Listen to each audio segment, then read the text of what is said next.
just can't work after I watch them. I can't, like talk to my kids because it's just, you just like can't watch these videos and photos and not cry. Another front line in the continuing Russian invasion in Ukraine, which has claimed thousands of lives and forced more than 14 million people from their homes, is the search for the truth.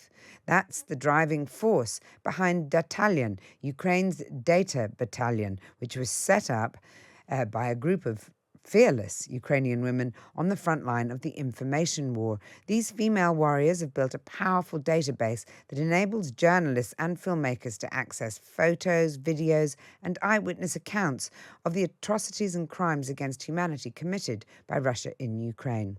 Having hidden their true identities for nearly 3 months to protect themselves and the database from Russia's cyber attacks, the women behind the group have gone public for the first time. Co-founder Nataliya Mykolska joins me now. Nataliya, she's the former trade representative of Ukraine and Deputy Minister of Economic Development and Trade. I should mention that. Nataliya, I said that you've kept your true identities secret for nearly 3 months. What is the danger that you face in terms of Russian attacks, cyber and otherwise? The primarily reason for us not disclosing our identities was to protect the database. Because when we started working and when we launched the database, a number of our co-founders' personal account were under attacks, including accounts in social media. And that was among the reasons why some of us took our kids and left Ukraine, because we thought that it's our duty to protect the database that we created. And there was a number of further numerous attacks on the database itself. Our website was shut down for US users at the time when we actually have launched the advocacy campaign in the Congress. So I think that truth and data, especially eyewitness videos and photos and eyewitness reports, are, our weapon. And this weapon actually is thought, and considered to be a powerful one. Therefore, the database was under attacks. Tell me about your life before the war and before setting up Dattalion, and what it was that prompted you to set up this database. I had an amazing life in Ukraine.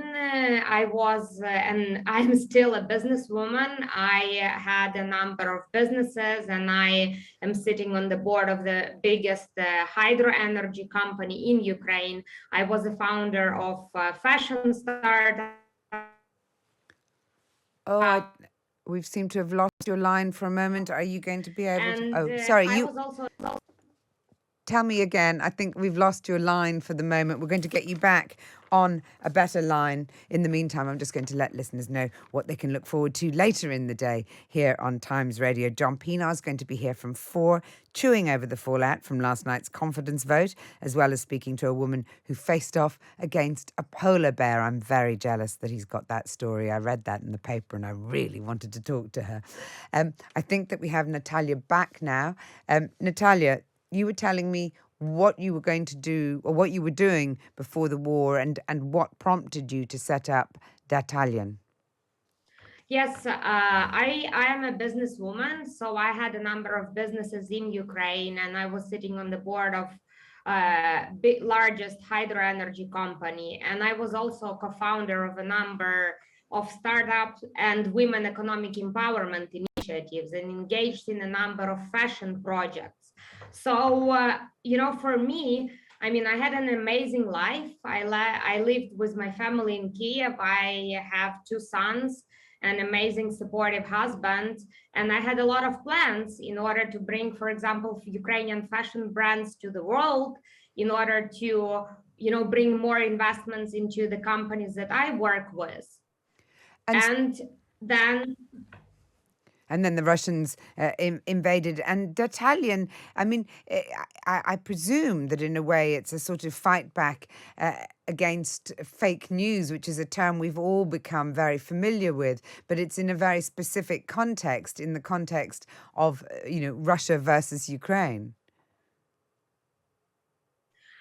I would rather say that our major goal when we created Dattalion, and there is a story behind that. I worked and traveled a lot abroad. I lived in US, in Canada, in Germany, and I have a lot of friends and business partners all over the world.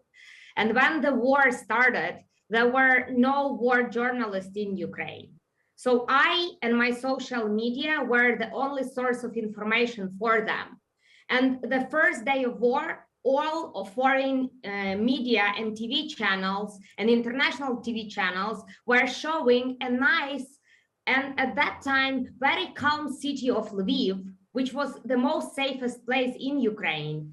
And one of my former business partner from US, she called me and told Natalia, switch on the, like this TV channel, look what you see. And that was a journalist interviewing the owner of Cat's Cafe in Lviv. And this owner was telling how she's going to evacuate cats in case Lviv is being bombed. But at that time already, more than 20 civilians has been killed, including 4 children. And I was like, oh my God, it's not what is going on in my country, and the world needs to see the truth. So the idea was that as there are so many dangerous places for foreign journalists to come and to see and to show to their viewers, we will be helping them with witnesses, video and photos, and will be, showing to the world what's really going on in Ukraine. And so how does it work? How do you gather that information? I presume that that's why it's primarily women, because most men are involved in the actual fight in terms of physically, but women are there trying to survive through, what's been a really horrific 100 days. It's initially we started from collecting videos from friends and family, from friends of friends, from their social media, from the videos that were sent to us. But currently, as of today, we are aggregated database and we are collecting these videos and photos from different sources, from private citizens, from public Telegram channels, from public accounts. So we are aggregating all the information that we have. And what is most important for us, that we have videos and photos from the first day of war till today, because our database is updated twice a day. And we are also covering the whole geography. So usually we have the videos from the places that foreign journalists or even Ukrainian journalists could not get into. And tell me, who sends in these videos? Who verifies these videos and footage, and what the impact on you is? Because even just, looking at the coverage here over the last, as I say, 100 days or more, it's pretty emotionally powerful, pretty emotionally difficult. I can't imagine what it's like watching it every day in real graphic detail. I would agree with you. I mean, our project is still a volunteer project. So all these videos are collected, watched through and verified by a team of volunteers. And from the start of our project till now, a lot of volunteers just left because they were just emotionally exhausted. And, I'm not watching the videos from our database daily. I'm just watching some highlights weekly because I just can't work after I watch them. I can't, talk to my kids because it's just, you just can't watch these videos and photos and not cry. You just can't watch them and not, at least be disappointed. And therefore, I believe, this data and these videos and photos are so powerful in order to tell the truth, what is really going on in Ukraine, and like to tell about the atrocities that Russia and Russian army are doing in Ukraine. But we developed, now we have also a spin-off or an additional program that we started. And actually we started this program because we received a number of requests from foreign journalists. We have the database of witnesses and witness stories that we have a number of people, it's about like 50 people that are ready to go public and testify either in foreign, to do interviews for foreign channels, or to testify at public events, or to testify before foreign governments or foreign parliament, that can tell the story of their occupation, that can tell the story of, you know, like how they see their houses or apartments destroyed, or how their husbands or how their sisters or daughters are fighting. And those stories are even more powerful than videos and photos, because it's just like, for me, it's unbelievable, you know, to hear a story of a mom, you know, like spending with her like 3 young kids, small kids,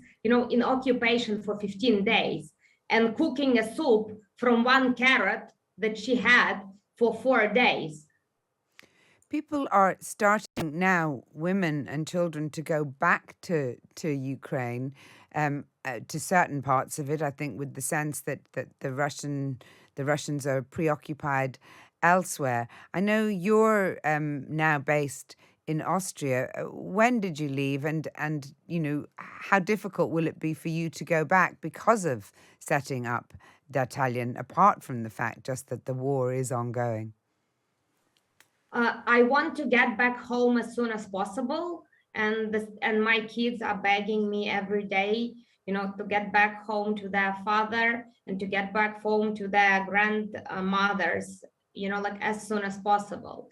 But the biggest challenge that every Ukrainian woman is facing now, every Ukrainian mother is facing now, is, you know, it's either to get back to her life, to get back to her business, and potentially to put her kids in danger, especially if we talk about, you know, Kiev, or you know, like some like Eastern part of Ukraine, or even central part. But even in the west of Ukraine, even in the western part of Ukraine, it's not safe now, because Ukraine is being bombed, and there is no shield against the bomb that that currently Russians are shooting to Ukraine. So it's always about like hard choices for every woman. Either you stay and you push, you know, forward your business, you're trying to save your business, you're trying to renew it, and you send your kids to some safe places with a nanny or their grandmother or some others, or you are going with your kids to a safe place, and you are watching for your kids and elderly parents, for example, and then you gave up on your work, or you gave up on your business. And that's like, you know, everybody, I think that everybody recalls the time when we had COVID, and all people were telling, you know, that every woman is doing like 2 shifts. First, actually 3 shifts. First shift, it's like her work. The second shift is, you know, like COVID thing, and like the third shift, it's like her personal, you know, like life, or at least like hobbies or whatever. But at this particular point, what I see in Ukrainian women are on 4 shifts, because all of them are trying to work if they can. All of them are trying to keep their kids and elderly parents, you know, like in safe places, to relocate, to move, or, you know, like to establish in new places, at least for temporarily.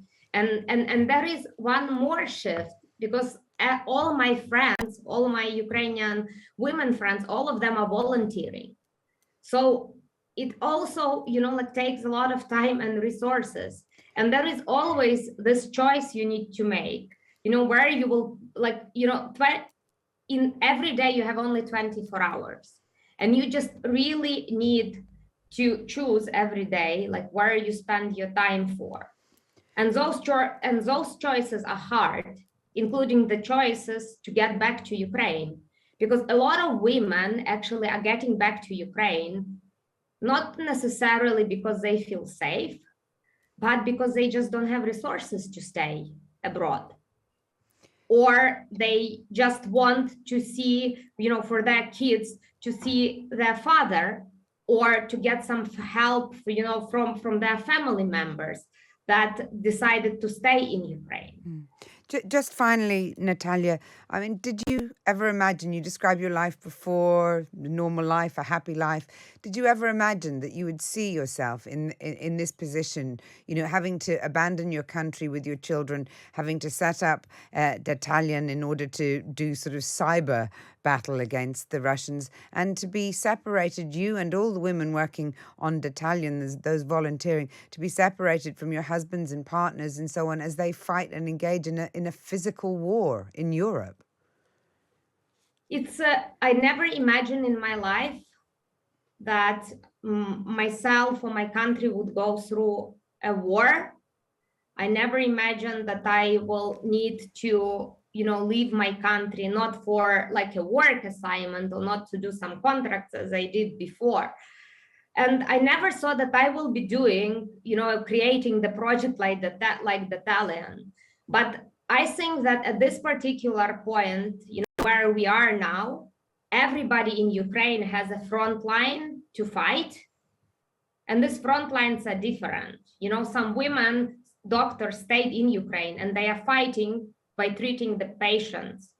Some, like men and women are fighting on the front lines in Ukrainian army. Some people are fighting because they are still working